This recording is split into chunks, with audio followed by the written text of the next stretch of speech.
मनोरंजन जी, आपकी और मेरी आयु एक जैसी है तकरीबन, ऑलमोस्ट एग्जैक्टली। मेरी पैदाइश जुलाई में, आप कौन से महीने की है?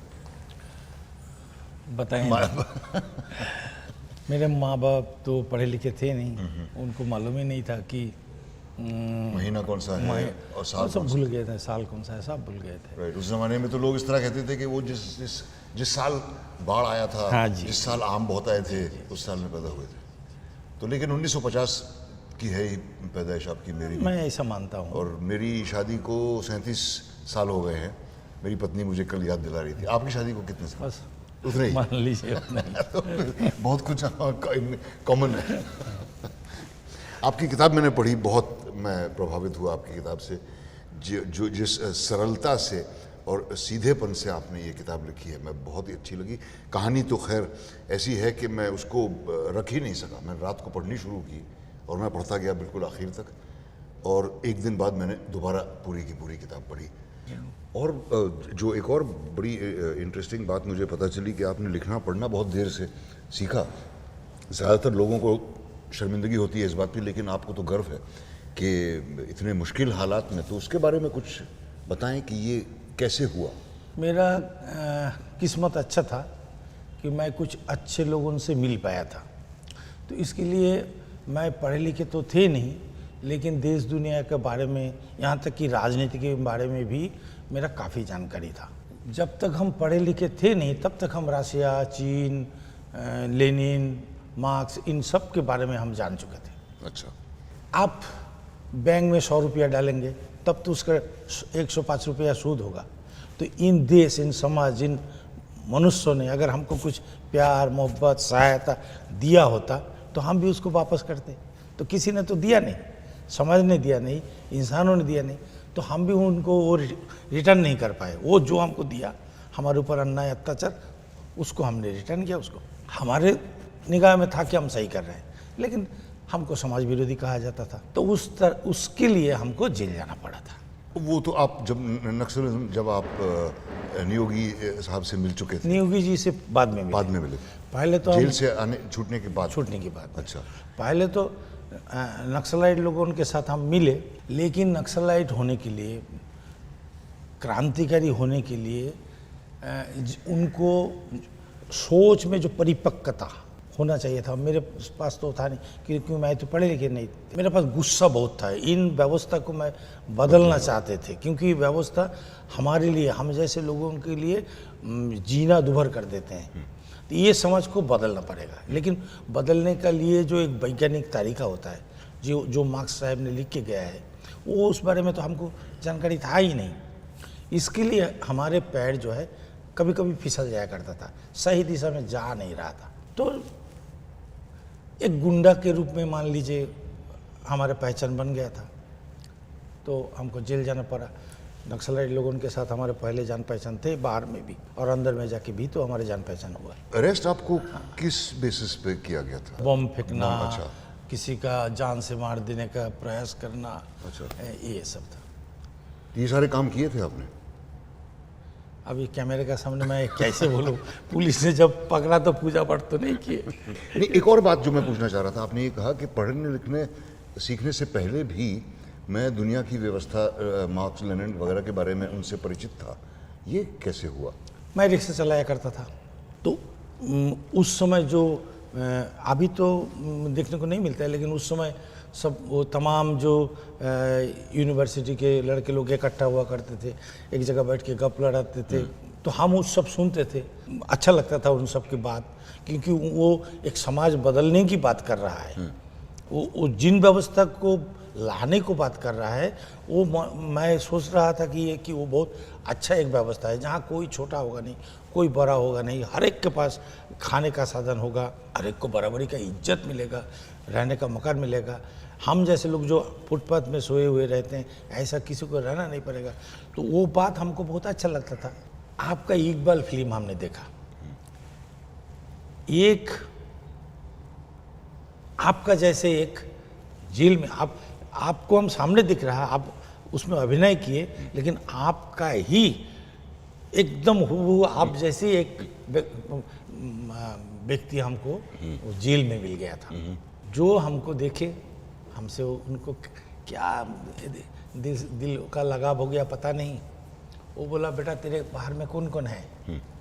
हमने कहा है तो माँ बाप है सभी कोई, लेकिन बहुत ही गरीब। बोला तेरे को जो केस डाला अब तो तू 10 साल सड़ना पड़ेगा जेल में, तू तो बाहर नहीं निकल सकता।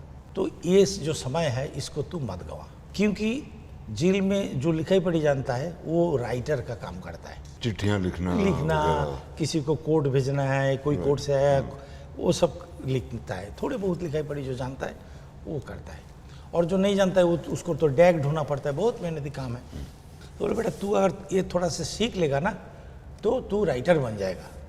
तो सीखने का लिखाई पढ़ी सीखने के लिए तो कागज़ पेन वगैरह चाहिए, वो तो कुछ था नहीं। हमने कहा कैसे सीखेंगे? बोला इच्छा होना जरूरी है। सीखना चाहता है? बोला हाँ। ठीक है कल सुबह तैयार रहना। तो उन्होंने वो दातन टाइप का एक लकड़ी का गुटका तोड़ के लाए और जेल का आंगन को दिखाए। बोले ये तेरा सिलेट है और ये पेंसिल है, लिख, और मैं तेरा जीता जागता पुस्तक हूँ। तो आप जैसे एक महान हस्ती हमको जेल में मिले और उन्होंने हमको लिखना पढ़ना सिखाए थे।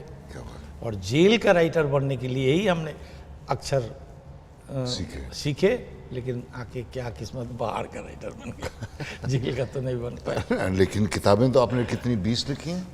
16-17 हुई। एक तो पुस्तक पढ़ने का एक नशा लेके आए थे, बाहर में आकर के भी वो हम छोड़ नहीं पा रहे थे। ये कहानी भी आपने सुना होगा, जो मेरे रिक्शा में महाश्वेता देवी जो आई थी। तो उनसे हम जीजीविसा सत्कार। तो उनसे बातचीत होने लगी आपकी? वो बैठी थी आपकी रिक्शा में? हाँ। तो उनसे बातचीत कैसे शुरू हुई? वही हुआ कि एक पुस्तक हमने पढ़े उसमें जीजीविसा, तो उनसे हमने पूछा कि ये जीजीविसा शब्द का अर्थ क्या है। आपने पहचान लिया उनको? नहीं। अच्छा। वो एक ज्योतिष राय कॉलेज से पढ़ करके मैंने पढ़ाते हैं, तो वहीं से उन्होंने निकले, रिक्शा में सवारी हुए। तो ऐसे हम लोग का रिक्शा में कभी कभार चढ़ते हैं, वहाँ के टीचर लोग, अध्यापक लोग जो सब, तो इसे हम जाने कि ये तो अध्यापिका है, तो इसका अर्थ बता सकते हैं। तो वो तभी हमने उनसे पूछे, लेकिन वो महाश्वेता देवी है हम नहीं जानते थे।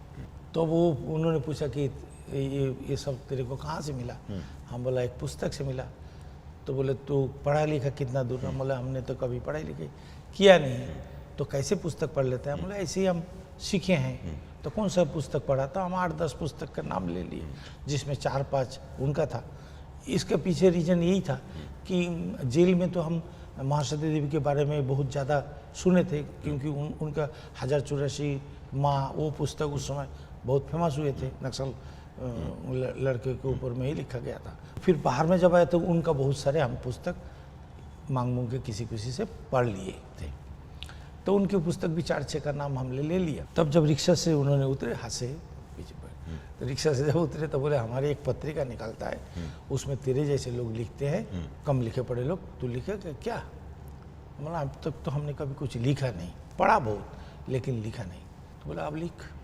लेकिन मेरा सवाल ये है कि ये सारे काम करते वक्त कभी नाउम्मीदी जैसा कुछ लगा आपको कि क्या मैं इसीलिए पैदा हुआ था ये करने के लिए, या मेरे जीवन में कुछ और उद्देश्य भी है?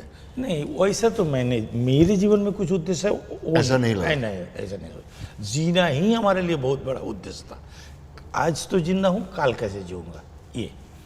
लेकिन जब थोड़ा सोच में थोड़ा विस्तार हुआ तो देखिए जी, हमको तो मरना ही है। जिस तरह जीवन हम जी रहे हैं ज़्यादा दिन तो जिएंगे नहीं, लेकिन ये जो व्यवस्था जो है हमारे ऊपर थोपा गया है, इसके लिए हम जिम्मेदार नहीं हैं। हमारे ज़िंदगी जो दुखी है इसके लिए हम जिम्मेदार नहीं है, किसी ने हमको दुखी बना दिया है। तो वो जिन्होंने बनाया, जिन व्यवस्था बनाया, उन व्यवस्था के खिलाफ तो लड़ना पड़ेगा। तो या तो हम बंदूक से लड़े, या तो हम पेन से लड़े, या तो हम जवान से लड़े, मतलब लड़ना ही है उसके खिलाफ। कास्ट सिस्टम वाला जो मामला है, आपके क्रोध में इसका भी डेफिनेटली कुछ हिस्सा होगा। इस बात का एहसास आपको बचपन से था? बचपन से था, क्योंकि बचपन में जब हम गायला बैल चराने थे, वो एक ब्राह्मण के घर में हम चराते थे।